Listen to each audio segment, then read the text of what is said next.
Look, Warriors are looking pretty good, man. They're 4-1 over their last 5 games, and they look better since acquiring Jimmy Butler. But last night, the Warriors played the Kings in Sacramento, and they took control of the game early on, and they never lost control of the game, winning 132-108.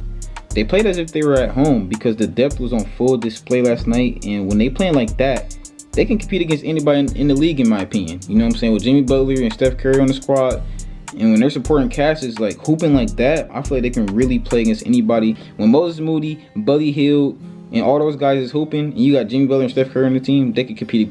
They could compete with anybody in the West. But last night, Moses Moody was on fire. He ended the game off with 22 points. He shot 8 for 11 from the field. He shot 5 for 8 from the 3. So Moses Moody was hot. I know he won't play like that every night, but if your role players can play somewhere near that, if your role players can play somewhere near that every night, you could be a very, very good contender going forward. And he's also averaging his best from 3 this season. He's shooting 38.4% from the 3. He's also averaging a career best from points per game. He's averaging 9.4 points per game this season. So you see nothing but, you know, improvement from Moses Moody. So if they give him more and more minutes, he's only going to elevate his play, and that's what you want to see. Buddy Hield was also great off the bench. He had the same field goal and 3-point percentage as Moses Moody last night. They both shot 8 for 11 from the field. He also shot 5 for 8 from the 3. Buddy Hield also had 22 points like Moses Moody. So those two combined had 44 points for the Warriors. That's amazing. Getting 44 points from Moses Moody and Buddy Hield combined is crazy.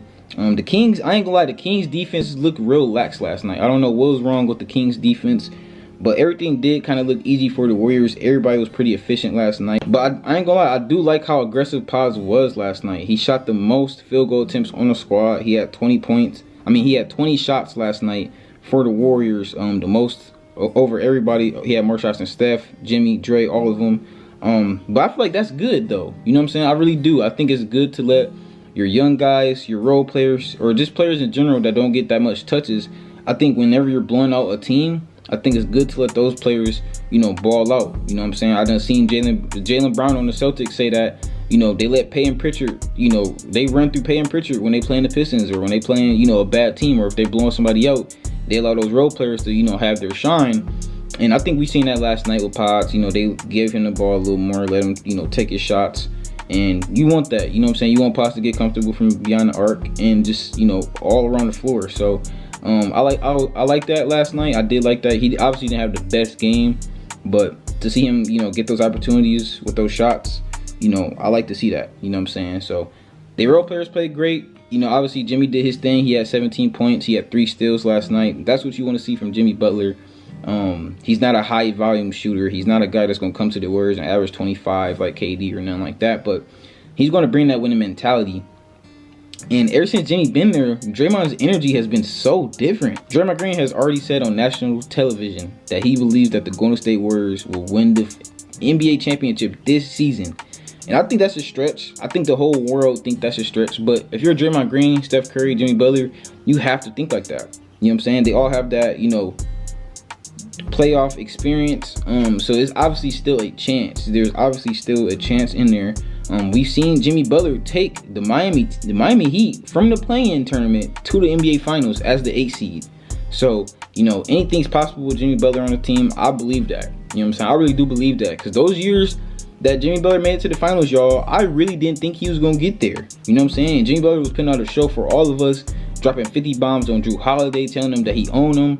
Like, Jimmy Butler has been a very, very impressive playoff performer over the last couple years, and we all can agree on that. He doesn't really try in the regular season, but it definitely plays off in the playoff time. You know what I'm saying? He always shows up come playoffs. So I can't wait to see the playoffs. I think the playoffs is going to be a movie this year, especially if they make it.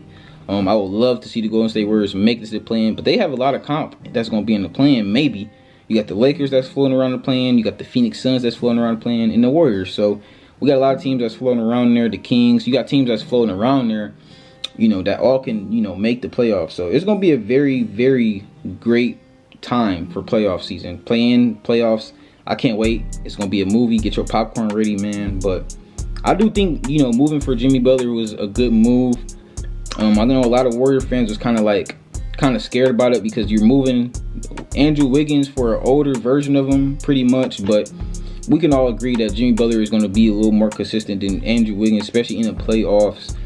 We know in the regular season, you know, Jimmy Butler might look like an Andrew Wiggins, but when it comes playoffs, that's when you really see Jimmy Butler. You really see who Jimmy Butler is. He's clutch. He's going to really help Steph close games. I don't know if it was just last night, but last night's game, Jimmy Butler really chilled out in the first quarter. He didn't do too much in the first quarter.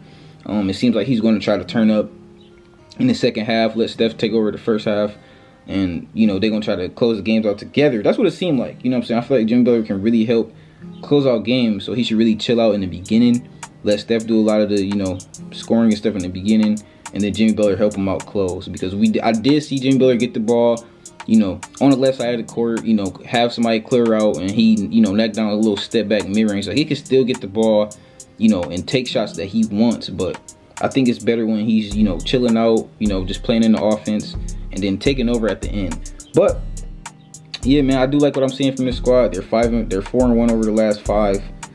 They're definitely more formidable with Jimmy Butler. He's brought that, like, winning energy to them. Like, as soon as he got there, Steph and Draymond both super confident that they're going to win this season. And I think that has to be the notion, though. You know what I'm saying? You got 3 guys that's 35 plus. They're all bought in on the championship. They obviously have a lot of problems, though. They have a lot of problems that doesn't make them too formidable, in my opinion. I think they lack size. Steve Kerr is going with a small ball lineup going forward. Steve Kerr said that he thinks this is his best lineup as far as IQ.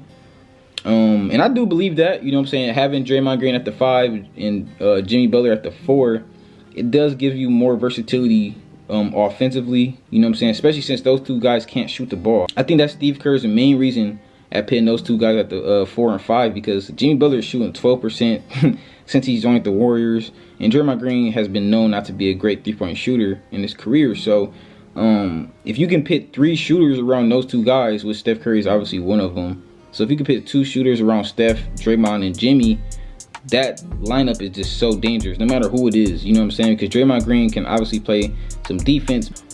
It could really be dangerous for the Warriors if they play a Denver Nuggets, or if they play a big lineup. You know what I'm saying? They could be in trouble because they lack size. Their biggest player out there was Draymond Green, and that's dangerous. But like I said, man, if you got 2 shooters around Jimmy, Steph, and Dre, that is dangerous, though, because like I said, Jimmy Butler and Draymond Green isn't really good at shooting the ball, and you want Jimmy to be able to get inside, so you need space around Jimmy, so you need shooters all around Jimmy. I like what I'm seeing from the Warriors. I think they're gonna figure it out. They obviously need to make some moves this offseason. I don't believe they'll make it to the finals this season.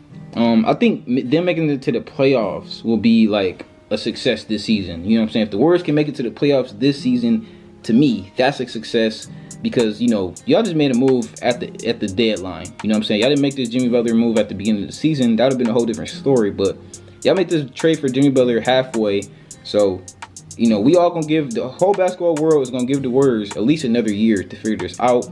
So I expect them to make the playoffs this year. Probably get bounced in the first round. And then they're going to have to make some moves this offseason. Rather that's for a big man, or, yeah, I think that they're going to have to just probably look for a solid big man. Somebody that could protect the rim for him, maybe even space the floor. But you guys let me know down below in the comments how you feel about the new Golden State Warriors. I like it.